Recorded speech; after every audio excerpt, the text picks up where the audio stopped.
Railway ఉద్యోగ నియామకాల్లో భారీ కుంభకోణం బయటపడింది. జీవితంలో స్థిరపడాలన్న ఉద్దేశంతో 15 లక్షల రూపాయలు ఖర్చు చేసి మరీ భార్యకు రైల్వేలో ఉద్యోగం కొన్నాడు. అయితే మనస్పర్ధల కారణంగా విడిపోవడంతో భార్యపై కోపంతో ఈ విషయాన్ని బయటపెట్టాడు. దీంతో రంగంలోకి దిగిన సిబిఐ దర్యాప్తు ప్రారంభించగా విస్తుపోయే విషయాలు వెలుగులోకి వచ్చాయి. రాజస్థాన్లోని కోటాకు చెందిన మనీష్ మీనా 8 నెలల క్రితం రైల్వే అధికారుల్ని కలిశాడు. తన భార్య డమ్మీ అభ్యర్థి ద్వారా రైల్వే ఉద్యోగం సాధించిందని, ఇందుకోసం తాను 15 లక్షల రూపాయలకు పొలాన్ని తాకట్టు పెట్టానని చెప్పడంతో అధికారులు విస్తుపోయారు.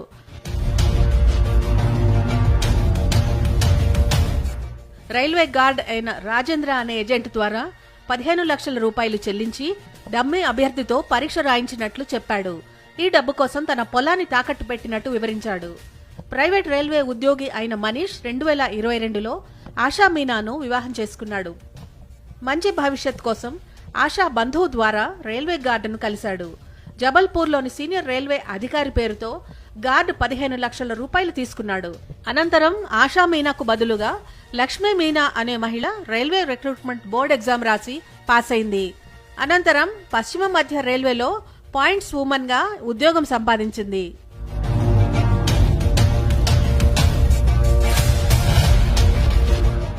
పలువురు అభ్యర్థుల పేరుతో లక్ష్మీ మీనా పరీక్షలు రాస్తున్నట్టు 2024లో అధికారులు గుర్తించారు. ఆమె ఢిల్లీలో పోలీస్ కానిస్టేబుల్ గా పనిచేస్తోంది. కాగా ఉద్యోగం సంపాదించిన తర్వాత భర్తతో ఆశాకు విభేదాలు మొదలయ్యాయి. అతడికి ఉద్యోగం లేదన్న కారణంతో భర్తను విడిచిపెట్టింది. అంతేకాదు మనీష్ వరకట్న వేధింపులకు పాల్పడుతున్నట్లు ఆరోపించింది. ఈ నేపథ్యంలో భార్యపై కోపం పెంచుకున్న మనీష్ రైల్వే అధికారుల్ని కలిసి ఆమె ఉద్యోగం ఎలా సంపాదించింది గుట్టు విప్పాడు. విషయం బయటకు రావడంతో గత శుక్రవారం కేసు నమోదు చేసిన సిబిఐ దర్యాప్తు ప్రారంభించింది.